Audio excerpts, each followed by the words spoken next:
여러분들 앞에 분과 서로 축복하며 인사하겠습니다. 빛이 있으라, 빛이 있으라. 예수 그리스도의 생명의 빛, 예수 그리스도의 사랑의 빛이 우리 심령 가운데, 우리 가정 가운데 가득 비춰주시기를 간절히 축원합니다. 아멘. 예수님이 누구이신가에 대한 분명한 인식, 예수님이 누구이신가 분명히 우리가 아는 것, 우리의 믿음을 끝까지 지켜낼 수 있는 원동력이 될 것입니다.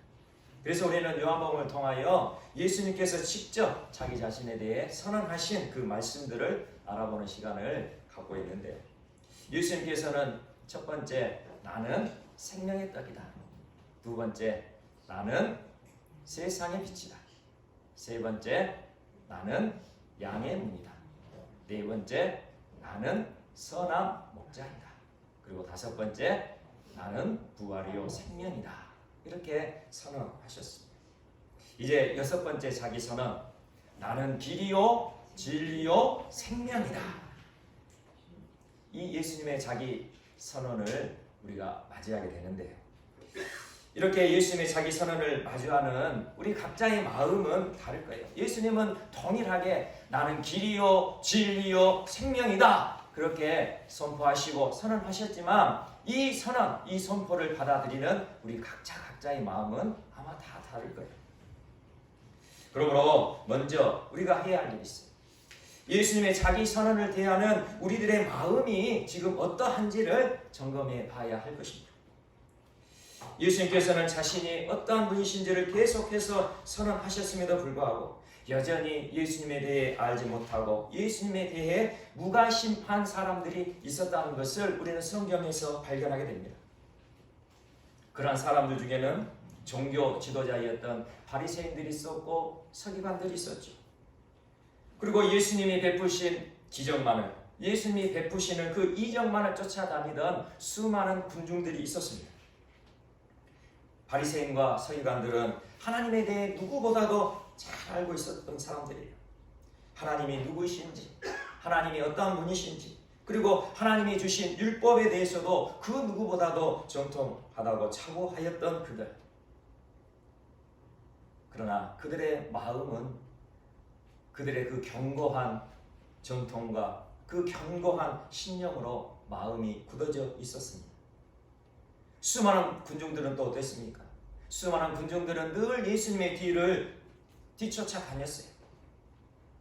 배를 타고 그 갈릴리 호수 건너편에 건너가시면 그들도 배를 타고 갈릴리 호수 건너편에 따라갈 정도로 그렇게 늘 예수님을 뒤쫓아 다녔던 군중들이었지만 그들의 목적은 자신들의 번영과 자신들의 안위 뿐이었습니다. 질병에서 해방되고 가난에서 해방되고 그리고 지금 로마의 식민지에서 핍박받고 있는데 억압받고 있는데 그 로마의 압제에서 해방되어서 편안하고 안전한 삶을 예수님께서 보장해 주실 것을 바라며 그들은 그렇게 예수님을 따라다녔다는 것이죠. 그래서 그 자신들이 원하는 바가 이루어지지 않는다. 그리고 그들의 삶이 또다시 힘들어지게 되어진다면 그들은 언제든 예수님을 떠나갔다. 흔들리는 갈대와 같은 사람들이었다는 것입니다. 예수님을 바라보는 시선의 그 온도가 다 달랐고 예수님을 따르는 의도가 다 달랐으니 예수님의 자기 선언을 듣는 마음들도 다 다를 수밖에 없었다는 거죠. 오늘 우리가 듣는 예수님의 자기 선언, 나는 길이요 진리요 생명이다. 이 선언은 예수님께서 십자가를 짊어지시기 전날 밤 예수님의 12 제자들과 마지막 만찬을 하시는 자리에서 선언하신 말씀이었습니다. 이전까지의 예수님의 자기 선언은 예수님을 따르는 이 12 제자들뿐만 아니라 다른 사람들도 함께 있는 자리에서 예수님은 자기를 선언하셨어요. 그런데 오늘 말씀부터는 오늘 6번째 선언 그리고 다음 주에 나누게 될 7번째 선언인 나는 참 포도나무이다 라고 말씀하신 이 두 가지 선언은 오로지 예수님의 12 제자에게만 주신 말씀이었습니다. 엄밀히 말씀드리면 예수님의 12 제자가 아니라 예수님의 11 제자에게 주신 말씀이었죠. 왜냐하면 예수님을 팔아먹은 가롯 유다는 그 자리에 없었기 때문에 예수님은 마지막 만찬 자리, 이제 내일이면 십자가를 짊어지셔야 할 그 마지막 만찬 자리에서 이 가룟 유다가 회개하며 돌이키기를 원하셨습니다. 가룟 유다, 자기 자신이 품은 계획과 전혀 다른 길로 가시려는 예수님을 은 30에 팔려는 마음을 가지고 있었던 사람이었어요. 요한복음 13장 21절에서 22절입니다. 예수께서 이 말씀을 하시고 심령이 괴로워 증언하여 이르시되 내가 진실로 진실로 너희에게 이르노니 너희 중 하나가 나를 팔리라 하시니 제자들이 서로 보며 누구에게 대하여 말씀하시는지 의심하더라. 예수님께서는 지금 가룟 유다가 자신을 팔 사람인지를 이미 알고 계셨어요. 그래서 그 마지막 만찬 자리에서 너희 중에 한 사람이 나를 팔게 될 것이다, 그렇게 말씀하셨다는 거예요. 그런데 이 가룟 유다, 그렇게 예수님께서 말씀하셨음에도 불구하고 뻔뻔하게 모른 척을 하는 거예요. 그래서 심지어 예수님은 또 이렇게 행동하셨어요. 떡 한 조각을 집어서 가룟 유다에게 주시면서 뭐라고 말씀하셨냐면 내가 떡 한 조각을 적셔다 주는 그 자가 나를 팔자라, 그렇게까지 말씀하셨다는 거예요. 떡을 가룟 유다에게 주시면서 이 떡을 받는 자가 나를 팔자. 그러니 누가 예수님을 팔자라는 거예요? 가룟 유다라는 거죠. 그런데도 가룟 유다는 회개하며 돌이키지 않고 그 자리에서 나가버렸어요. 그렇게 가룟 유다가 그 만찬 자리에서 나간 후에 지금 이 자기 선언을 하고 계시는 거예요. 그러니 이제 그 자리에 남아있는 11명의 제자들이 지금 6번째 예수님의 자기 선언, 그리고 다음 주에 우리가 말씀 나눌 7번째 자기 선언을 듣게 된 것이죠.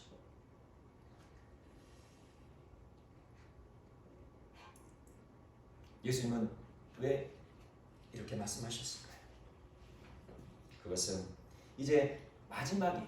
이제 더 이상 제자들에게 자신의 말씀, 하나님의 그 천국 복음의 말씀을 전할 시간이 없는 거예요.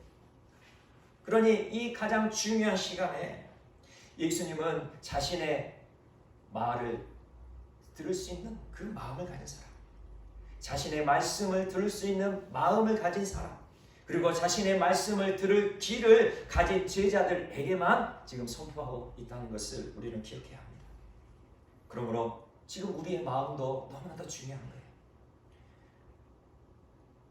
지금 이 시간 함께하는 우리 모두에게 주님의 말씀을 들을 길을 열어주시라, 그렇게 간절한 마음을 가지고 이 자리에 함께하는, 이 말씀을 듣는 우리 사랑교회 지체들 되시기를 간절히 소망합니다. 아멘. 말씀의 씨앗이 뿌려질 때에 열매를 맺을 수 있는 마음, 그 좋은 마음이 우리에게 준비되어 있어야 한다는 거예요.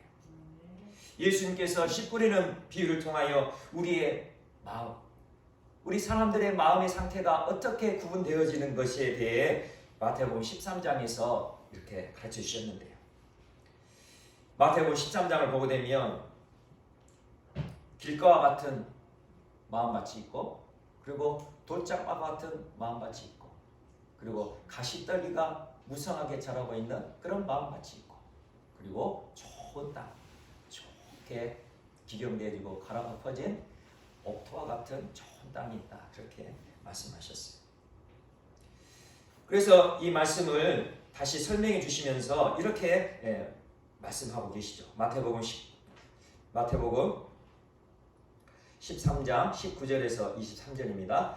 아무나 천국 말씀을 듣고 깨닫지 못할 때는 악한 자가 와서 그 마음에 뿌려진 것을 빼앗나니 이는 곧 길가에 뿌려진 자요. 길가에 뿌려진 그 마음과 같은 그 마음. 천국 말씀을 듣고 깨닫지 못하여 악한 자, 악한 마귀가 와서 그 마음에 뿌려진 그 천국 말씀, 주님의 그 말씀을 빼앗아 가버린다, 그렇게 설명하고 계시죠. 그리고 돌밭에 뿌려졌다는 것은 말씀을 듣고 즉시 기쁨으로 받되 그 속에 뿌리가 없어 잠시 견디다가 말씀으로 말미암아 환난이나 박해가 일어날 때는 곧 넘어지는 자예요. 돌짝밭 같은 그런 마음을 가진 사람은 말씀을 기쁨으로 받아요. 이 말씀이 나에게 주신 말씀이구나, 참으로 생명의 말씀이구나, 진리의 말씀이구나, 나의 영혼을 살리는 능력의 말씀이구나 그렇게 봤지만 환난이나 박해나 고난이나 시련이 오면 곧 넘어지는 사람, 바로 그것이 돌짝과 같은 마음을 가진 사람이라 그렇게 예수님은 설명하고 계시죠. 그리고 세 번째, 가시떨기에 또 뿌려졌다는 것은 말씀을 들으나 세상의 염려와 재물의 유혹에 말씀이 막혀 결실하지 못하는 자요. 이제 말씀의 씨앗이 뿌려져 잎이 나고 꽃이 피고 이제 결실을 해야 할 때가 되었는데 가시떨기가 그 나무의 기운을 가로막고 있어요. 그러니 열매를 맺지 못한다는 거죠. 세상의 염려, 재물의 유혹에 말씀이 막혀서 결실하지 못하는 마음을 지금 설명하고 계신 것입니다. 그러나 좋은 땅에 뿌려지게 돼요. 좋은 땅에 뿌려졌다는 것은 말씀을 듣고 깨닫는 자니 결실하여 어떤 것은 100배, 어떤 것은 60배, 어떤 것은 30배가 되느니라 하시니라. 예수님께서 이렇게 설명해 주셨습니다. 좋은 땅에 뿌려졌다는 것은 말씀을 듣고 깨닫는 자니 결실하여. 결실했다는 것은 무엇을 의미합니까? 그 말씀을 깨닫고 그 말씀대로 순종함으로 열매를 맺었다는 것이죠. 그렇게 순종함으로 열매를 맺으니 어떤 사람은 100배, 어떤 사람은 60배, 어떤 사람은 30배의 결실을 맺게 되었다. 그렇게 설명하고 계십니다. 오늘 요한복음 14장 본문 말씀을 보게 되면 지금 예수님과 함께 하고 있는 이 11명의 제자들 마음, 그 제자들의 마음이 어떠한지를 우리는 먼저 알아야 됩니다. 오늘 1절 말씀을 보게 되면 너희는 마음에 근심하지 말라 그렇게 예수님께서 말씀하셨죠. 그러니 지금 예수님과 함께하고 있는 이 제자들의 마음이 어떠한 상태인지를 우리가 능히 짐작할 수 있죠. 지금 제자들 마음에는 무엇이 가득합니까? 근심이 지금 가득하 있는 거예요. 마지막 만찬을 나누는 오늘 밤이 지나게 되면 이제 예수님은 십자가를 지시고 온 인류의 죄를 대신 감당하셔야만 합니다. 하지만 이 제자들의 입장에서 보면 이처럼 난감한 일이 없는 거죠. 제자들이 예수님의 부르심을 받고 그 예수님을 따를 때에 이 제자들은 자신들의 모든 것을 포기하고 예수님을 따랐던 제자들이었어요. 자신의 생업인 배와 그물을 버리고 그리고 아버지도 그리고 어머니도 그리고 모든 가족들과 이별하고 오직 예수님만을 따랐던 제자들이었다는 거예요. 그런데 지금 예수님께서는 뭐라고 말씀하십니까? 이제 그 제자들 곁을 떠나시겠다는 거예요. 이제는 너희들이 홀로 남게 될 것이다. 그렇게 말씀하시니 이 사실을 알게 된 이 제자들 얼마나 그 마음 안에 생각들이 많았을까요? 어찌 온갖 근심, 걱정, 염려가 그 제자들 마음 안에 가득 차지 않았겠습니까? 이것을 아셨던 예수님은 먼저 제자들의 마음을 붙들어야 함을 간파하셨던 거예요. 우리 1절 말씀 다시 한번 보겠습니다. 1절 함께 읽겠습니다. 시작. 너희는 마음에 근심하지 말라. 하나님을 믿으니 또 나를 믿으라. 아멘. 지금의 제자들은 이미 하나님을 믿고 있었고 의지하고 있었던 유대인들이죠. 예수님은 유대인들 중에서 제자들을 부르셨어요. 이미 하나님을 믿고 있었던, 이미 하나님을 의지하고 있었던 유대인들, 그들을 제자들로 부르셨다는 거예요. 그래서 예수님은 너희들이 지금껏 하나님을 믿고 하나님을 의지하고 하나님을 신뢰했던 것처럼 이제 나를 믿고 신뢰하라고 말씀하고 계십니다. 이사야 43장에 이렇게 말씀하죠. 내가 물 가운데로 지날 때에 내가 너와 함께 할 것이라. 강을 건널 때에 물이 너를 침몰하지 못할 것이며 내가 불 가운데로 지날 때에 타지도 아니할 것이며 불꽃이 너를 사르지도 못하리니 대저 나는 내 하나님이요 이스라엘의 거룩한 이요 내 구원자이니라. 아멘. 이렇게 말씀하신 하나님을 믿고 의지하는 것처럼 예수님 자신을 믿고 그렇게 의지하라고 말씀하고 계시는 거예요. 그리고 로마서 8장입니다. 내가 확신하노니 사망이나 생명이나 천사들이나 권세자들이나 현재일이나 장래일이나 능력이나 높음이나 깊음이나 다른 어떤 피조물이라도 우리를 우리 주 그리스도 예수 안에 있는 하나님의 사랑에서 끊을 수 없으리라. 아멘. 끊을 수 없는 하나님의 사랑이 바로 예수님 자신 안에 있음을 믿으라. 그렇게 제자들에게 먼저 선포하고 계시는 거예요. 지금 예수님은 가장 선한 것으로, 가장 좋은 것으로 역사하시는 사랑의 하나님이 너희들을 돌봐주신 것처럼 내가 너희를 돌봐줄 테니 너희는 근심하지 말라. 그렇게 말씀하고 계시는 거예요. 물 가운데로 지날 때에, 강을 건널 때에 물이 너를 침몰하지 못하게 할 것이다. 불 가운데로 지날 때에 타지도 아니하게 할 것이다. 불꽃이 너를 사르지도 못하게 할 것이다. 너희를 그렇게 돌봐줄 것이다. 그렇게 말씀하고 계시는 거예요.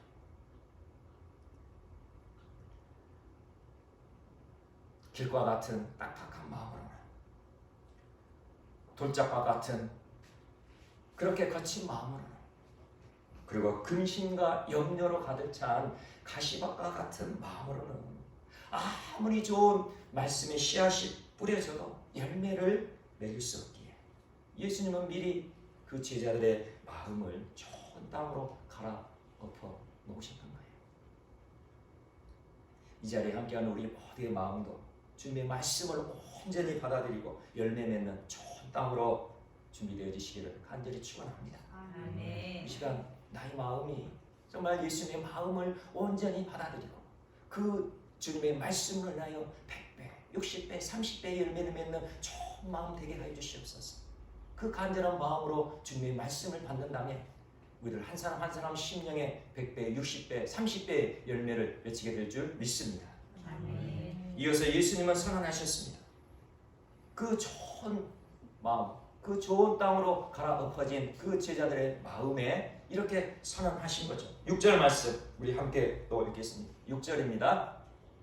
시작. 예수께서 이르시되 내가 곧 길이요 진리요 생명이니 나로 말미암지 않고는 아버지께로 올 자가 없느니라. 아멘. 지금 이렇게 좋은 땅으로 갈아엎어진 그 제자들에게 지금 아주 중요한 말씀. 내가 곧 길이요 진리요 생명이니 나로 말미암지 않고는 아버지께로 올 자가 없느니라. 지금 길이요 진리요 생명이다 이렇게 선언하셨는데요. 이 길과 진리와 생명 이 앞에는 정관사가 붙어 있습니다. 이것을 영어식으로 표현하면 I am the way and the truth and the life. 길과 진리와 생명 앞에 더라는 정관사가 붙어 있다. 무슨 의미입니까? 예수님이 유일한 길이시라는 것, 예수님이 유일한 진리시라는 것, 예수님이 유일한 생명이시라 그렇게 선포하고 계시다는 거죠. 아멘. 이것을 믿으시는 우리 모두가 되시기를 간절히 축원합니다. 아멘. 예수님은 하나님께로 가는, 하나님 아버지께로 가는 유일한 길이심을 믿으시기를 소망합니다. 아멘. 나로 말미암지 않고는 아버지께로 올 자가 없느니라. 아멘. 길은 시작이 있죠. 그리고 길은 끝이 있기 바랍니다.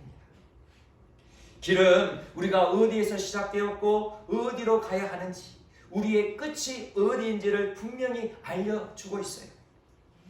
길 대신 예수님은 우리가 하나님으로부터 시작되었음을 분명히 알려주고 계시죠. 자신의 전부를 주시기까지 우리를 사랑하시는 하나님의 그 거룩한 손, 그 전능한 손으로 지음받은 존재가 바로 우리들이라는 것입니다. 우리 인간이 이 땅 가운데 다른 어떠한 피조물보다, 다른 어떠한 동물들보다, 어떠한 세상의 것들보다 존귀한 존재인 이유가 무엇인 줄 아십니까? 우리 사람들이 존귀한 이유, 존귀한 존재인 이유, 바로 하나님께서 우리를 창조하셨기 때문이에요. 그렇다면 또 우리의 생각에 이런 생각이 나죠. 하나님께서 창조하지 않은 피조물이 어디 있어요? 그렇게 말하죠. 동물도 식물도 해와 달과 별도 다 하나님께서 창조하셨죠. 그러나 하나님의 형상과 모양으로 지음받은 존재는 유일하게 우리 사람들 뿐이라는 사실을 우리는 기억해야 한다는 거죠. 아멘. 하나님의 형상과 모양으로 우리가 지음받았기 때문에 이 땅에서 가장 존귀한 존재가 바로 우리 사람들인 거예요. 게다가 우리 사람들은 하나님의 영이신 생기가 부어진 참으로 귀중한 존재이죠. 하나님의 영이신 생기가 부어져 하나님과 관계를 이루가며 하나님을 아버지라 부르며 그렇게 살아갈 수 있는 존재가 되었다는 것, 얼마나 귀중한 존재고 얼마나 고귀한 존재입니까? 만약 우리가 세상에서 흔히 교육받는 진화론에 의하여 생겨난 존재라면 우리는 결코 존귀한 존재가 될 수 없어요. 만약 우리가 진화론에 의하여 지금 이곳에 와 있다면 우리는 동물들의 한 종인 유인원에 불과할 뿐인 것이죠. 우리가 같이 사는 우리 강아지, 우리 고양이와 우리가 별반 다를 것이 없는 그런 존재라는 것을 진화론을 통하여 그렇게 가르치고 있는 세상, 바로 이 세상이 우리가 살고 있는 이 시대임을 우리는 분명히 알아야 됩니다. 그러니 이 진화론에 길들여져 있고 진화론에 따라 배움을 가진 사람들 어떻습니까? 사람의 생명을 귀하게 여기질 않아요. 사람의 생명이 돈 단 몇만 원에 불과할 수 있고 어쩌면 그 돈 몇만 원보다 더 가치 없는 생명처럼 그렇게 여기는 것이 이 세상이죠. 그래서 그 돈 몇천 원, 그 돈 몇만 원 때문에 사람을 죽이는 것을 서슴지 않는 이 세상이 되고 있는 것. 바로 우리가 하나님의 형상, 모양으로 지음받은 하나님의 존귀한 존재임을 알지 못하기에 그렇게 함부로 생명을 해하는 그런 악한 세상이 되어가고 있다는 것입니다. 그러나 우리가 분명히 알아야 할 것은 우리는 하나님으로부터 시작한 존귀한 존재다. 하나님의 형상과 모양으로 지음받은 하나님의 존귀한 존재이고 그러므로 우리의 목숨, 우리의 생명은 고귀한 것이고 그리고 우리의 한 영혼은 천하보다 귀중한 존재임을 늘 기억하는 우리 모두가 되시기를 간절히 소망합니다. 아멘. 이렇게 우리가 하나님으로부터 시작되었음을 믿는다면 반드시 하나님께서 기다리고 계시는 본향으로 가야 할 것도 우리는 분명히 알아야 할 것입니다. 아멘. 우리가 하나님으로부터 시작되었다면 하나님으로 돌아가야 된다는 거예요. 하나님이 기다리고 계시는 본향, 그것은 어디입니까? 우리를 사랑하시는 하나님 아버지께서 기다리고 계시는 곳, 바로 천국이죠. 예수님은 우리를 그 하나님 아버지께서 기다리시는 천국으로 이끄시는 길 되심을 믿으시기를 간절히 소망합니다. 아멘. 우리 아버지, 그 아버지는 어떤 분이신가요? 누가복음 15장을 보면 아직 살아계신 그 아버지께 유산을 달라고 그렇게 무리한 행동을 했던 둘째 아들에게 아무런 말 없이 그 유산을 내어주셨던 그 아버지, 그렇게 아버지의 유산을 받아서 나라로 가서 이제 내가 떵떵거리고 살리라 했던 그 둘째 아들, 허랑방탕하여 결국은 거지가 되고 돼지가 먹는 지엽 열매조차 먹을 것이 없어 굶주렸을 때에 아버지의 집을 떠올리게 됩니다. 그렇게 아버지를 떠올리고 그 아버지께로 돌아왔을 때 그 아버지, 그 사랑하는 둘째 아들이 돌아오기를 기다리면서 그렇게 문 밖에서 서서 기다리고 계신 아버지, 그 돌아오고 있는 둘째 아들의 모습을 보고 달려가서 그를 끌어안고 제일 좋은 옷을 입히고 가락지를 끼우고 신발을 신기고 그리고 살찐 송아지를 잡아서 잔치를 베푸셨던 아버지, 그 아버지가 바로 우리 한 사람 한 사람 그리고 나를 기다리고 계시는 사랑의 하나님 아버지심을 명심하시기 바랍니다. 아멘. 예수님은 또 자신이 유일한 진리시다 그렇게 말씀하시는데, 진리라는 의미에는 진짜라는 그런 뜻을 가지고 있습니다. 세상에는 얼마나 가짜가 많은가요? 전문가라고 자부하는 그런 사람들도 속아 넘어갈 짝퉁들이 얼마나 질비하게 널려있는 시대가 바로 지금의 시대 아닌가요? 그렇게 짝퉁들이 얼마나 사람들의 마음을 빼앗아가고 있습니까? 그런데 가짜가 있다는 것은 무엇입니까? 가짜가 있다는 것은 진짜가 있다는 반증이요, 짝퉁이 있다는 것은 명품이 있다는 증거이겠죠. 이 세상에는 자기 자신이 진리라고 주장하는 사람들이 넘쳐나고 있습니다. 자신을 따라와야 성공할 수 있고, 자신을 따라와야 행복할 수 있고, 자신을 따라와야 구원받을 수 있다 그렇게 외치는 사람들이 이 시대에는 너무너무 많습니다. 그런데 그 가짜 진리를 따라가게 되면 어떻게 될까요? 오히려 속박되고 오히려 자유가 없는 삶을 살아갈 뿐임을 우리는 알아야 됩니다. 가짜 진리에 속아 자신의 인생 전부를 허비해버리고 심지어 가정이 파괴되어버리는 일들 얼마나 많이 벌어지고 있습니까? 심지어는 환난의 때를 피해야 된다 그렇게 주장하면서 외국으로 섬으로 도망가서 집단생활하는 이단들도 있지 않습니까? 그러나 유일한 진리이신 예수님을 만난 사람들, 유일한 진리이신 예수님을 믿는 사람들은 결코 묶이지 않는 인생임을 기억하시길 바랍니다. 어떠한 두려움에도, 어떠한 근심에도, 어떠한 환경에도, 어떤 사람에게도 묶이지 않을 수 있는 것, 바로 진리이신 예수님을 따라가는 사람들임을 우리는 알아야 된다는 것이죠.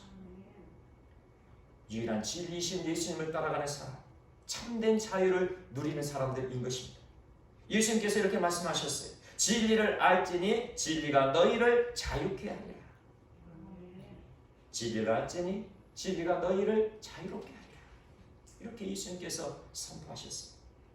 진리는 모든 사람들에게 적용되어져야만 진리인 것이죠. 어떤 특정한 사람에게만 적용되면 그것은 진리가 아닌 거예요. 진리는 과거에도 그리고 지금도 그리고 앞으로도 다가올 미래에도 참이라는 사실이 결코 변하지 않아야 진리인 것입니다. 요즘 우리 교회는 요한계시록 말씀을 계속 매일 이렇게 묵상하고 있는데, 이 요한계시록 말씀을 통하여 환난의 때를 준비해야 함을 우리가 알게 됩니다.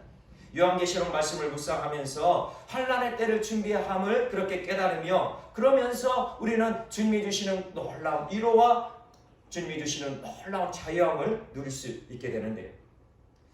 장차 환난의 때를 맞이하게 될 우리 성도들, 결코 환난의 때를 피하여 도망가지 않는 자유함이 있다는 사실을 명심하시기 바랍니다.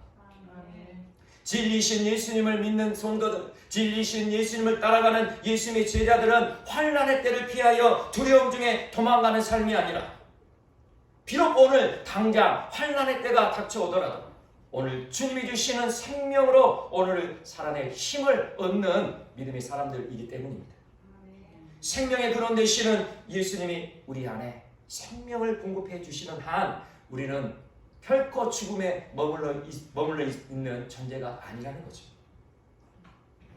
생명이 있는 곳 반드시 쌀이 나고, 생명이 있는 곳 반드시 꽃이 피고, 생명이 있는 곳 반드시 열매가 맺혀지게 되는 것입니다. 이제 쌀쌀한 날씨가 계속되고 이제 점점 추위가 이렇게 거세지게 될 건데요. 이렇게 추위가 점점 거세질수록 푸르렀던 나무잎, 그 나무잎은 힘없이 떨어져 땅을 뒹굴게 될 것입니다.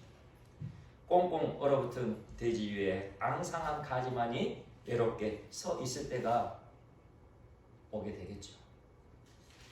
그렇다고 아무도 그 앙상한 가지를 뻗고 있는 나무가 죽었다고 생각하는 사람은 없을 거예요. 비록 지금 입을 다 떨궈버린 채 앙상한 모습을 보이고 있지만 그 나무 안에는 생명이 담겨져 있죠. 앙상한 가지로 참으로 볼품없는 그 모습을 가지고 있는 그 나무이지만 그 나무 안에 생명이 담겨져 있다면 꽁꽁 얼어붙은 대지가 녹아내리고 촉촉한 공기가 내리는 그 어느 날 앙상한 가지를 뚫고 새싹씨 보다나 온 산하와 대지를 푸르게 할 날이 반드시 오게 될 것입니다. 내가 길이요 진리요 생명이다 선언하신 예수님을 만나는 사람, 내가 길이요 진리요 생명이다 선언하신 예수님을 믿는 사람, 놀라운 삶을 살아가게 됨을 믿으시기를 바랍니다. 도저히 일어설 수 없을 것 같아도 예수님이 주시는 생명으로 다시 일어설 수 있습니다.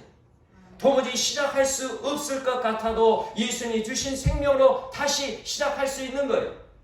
내가 길이요 진리요 생명이다 선언하신 예수님의 말씀을 그 마음에 담아 놓았던 예수님의 제자들을 한번 생각해 보십시오. 예수님은 십자가에 죽으시고 부활 승천하셔서 지금 이 땅에 계시지는 않습니다. 우리가 그 예수님을 직접 눈으로 볼 수는 없어요. 하지만 예수님이 약속하신 그 성령 하나님의 그 능력을 받은 성령 충만을 받은 그 제자들의 이전 모습은 어땠습니까? 예수님께서 십자가에 못 박혀 죽으실 때에 예수님을 버리고 다 도망가 버렸던 부끄러운 제자들이었습니다. 그러나 그들이 예수님께서 약속하신 성령을 충만하게 받았을 때 그 부끄러운 과거에서 벗어나 하나님 나라의 존귀한 일꾼으로 쓰임 받았다는 거예요. 성령 충만함을 받았을 때에 하나님의 존귀한 일꾼으로 진정한 예수 그리스도의 제자로 복음을 전하는 사도로서의 그 소명을 온전히 감당해 갔다는 것이죠. 예수님의 제자들은 성령으로 오신 예수님을 통하여 하나님의 나라를 분명히 바라볼 수 있었습니다. 오늘 본문 7절 말씀 한번 보도록 하겠습니다. 7절 시작. 너희도 나를 알았더라면 내 아버지도 알았으리로다. 이제부터는 너희가 그를 알았고 또 보았느니라. 아멘. 너희가 나를 알았더라면, 너희가 나 예수님을 알았더라면 내 아버지 하나님 아버지도 알았으리라. 이제부터는 너희가 하나님 아버지를 알았고 또 하나님 아버지를 보았느니라. 길이요 진리요 생명 되신 예수님을 믿고 따라가는 사람, 그 사람은 이미 하나님 아버지를 본 사람이에요. 하나님 아버지의 그 사랑을 경험한 사람이에요. 예수님의 그 십자가가 하나님 아버지의 사랑을 보여주고 계시고 우리가 예수님의 그 십자가의 사랑으로 구원받은 하나님의 자녀가 되었기에 이 자리에 우리가 예배하고 있음을 고백합니다. 예수님의 그 십자가의 사랑으로 우리가 구원받은 하나님의 자녀요 예수 그리스도의 제자이기에 우리가 십자가의 길을 걷는 주님의 군사임을 이 시간 고백하며 하나님을 예배하고 있습니다.